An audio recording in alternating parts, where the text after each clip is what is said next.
ಇದು ಅಂತಿಂಥ ವಂಚನೆಯಲ್ಲ, ಅತಿ ದೊಡ್ಡ ಆನ್ಲೈನ್ ದರೋಡೆಯ ಕಥೆ. ಪ್ರತಿಷ್ಠಿತ ಕಂಪನಿಯೊಂದರ ಸರ್ವರ್ನ ಹ್ಯಾಕ್ ಮಾಡಿರುವಂತಹ ಕದೀಮರು ದೋಚಿದ್ದು ನೂರಾರು ಕೋಟಿ.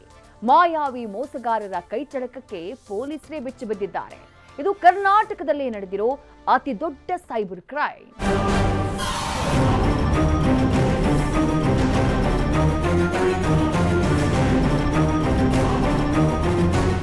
ಸೈಬರ್ ಕ್ರೈಮ್ ಕಂಪ್ಯೂಟರ್ ಅಥವಾ ನೆಟ್ವರ್ಕ್ ಬಳಸಿಕೊಂಡು ಮಾಡುವ ಕಾನೂನು ಬಾಹಿರ ಚಟುವಟಿಕೆ. ಎಲ್ಲೋ ಕೂತು ಲೂಟಿ ಹೊಡೆಯೋದೇ ಆಷಾಢಭೂತಿಗಳ ಕಾಯಕವಾಗ್ಬಿಟ್ಟಿದೆ. ಇಷ್ಟು ದಿನ ಸಾರ್ವಜನಿಕರು, ಟೆಕ್ಕಿಗಳು, ಉದ್ಯಮಿಗಳನ್ನ ವಂಚಿಸಿ ಮಂಕುಬೂದಿ ಎರಿಸ್ತಾ ಇದ್ದದ್ದನ್ನ ಕೇಳಿರ್ತೀರಿ.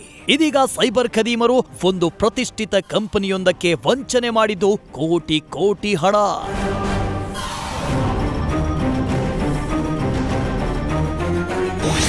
ಬೆಂಗಳೂರಿನಲ್ಲಿ ಅತಿ ದೊಡ್ಡ ಸೈಬರ್ ವಂಚನೆ ಪ್ರಕರಣ.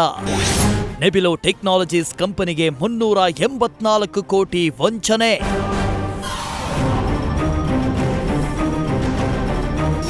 ಎಸ್, ಸೈಬರ್ ಖದೀಮರು ತಾನು ನಡೆದಿದ್ದೇ ದಾರಿ ಎನ್ನುವಂತಾಗಿದೆ. ರಂಗೋಲಿ ಕೆಳಗೆ ನುಸುಳುವ ಸೈಬರ್ ಕಪಟಿಗಳು ಹಣಕ್ಕಾಗಿ ನಾನಾ ರೂಟ್ಗಳಲ್ಲಿ ಹೋಗ್ತಿದ್ದಾರೆ. ಅಂದಹಾಗೆ ಸದ್ಯ ವಂಚನೆಯಾಗಿರೋದು ಬೆಂಗಳೂರಿನ ನೆಬೆಲೋ ಟೆಕ್ನಾಲಜೀಸ್ ಪ್ರೈವೇಟ್ ಲಿಮಿಟೆಡ್ ಅನ್ನೋ ಕಂಪನಿಯ ಸರ್ವರ್ ಹ್ಯಾಕ್ ಮಾಡಿ ಸೈಬರ್ ವೇಷಧಾರಿಗಳು ದೋಚಿದ್ದು ಬರೋಬ್ಬರಿ 384 ಕೋಟಿ ರೂಪಾಯಿಗೂ ಹೆಚ್ಚು. ಈ ಪ್ರಕರಣ ಬೆಚ್ಚಿ ಬೀಳುವಂತೆ ಮಾಡಿದೆ.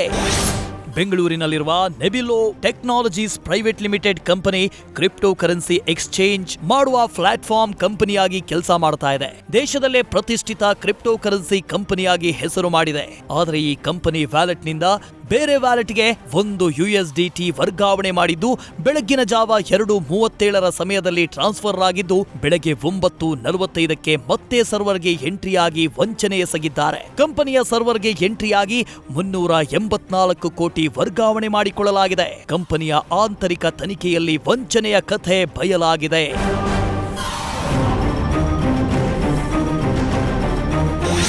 ಕಂಪನಿಯ ಓರ್ವ ಸಿಬ್ಬಂದಿಯನ್ನ ಬಂಧಿಸಿದ ಪೊಲೀಸರು.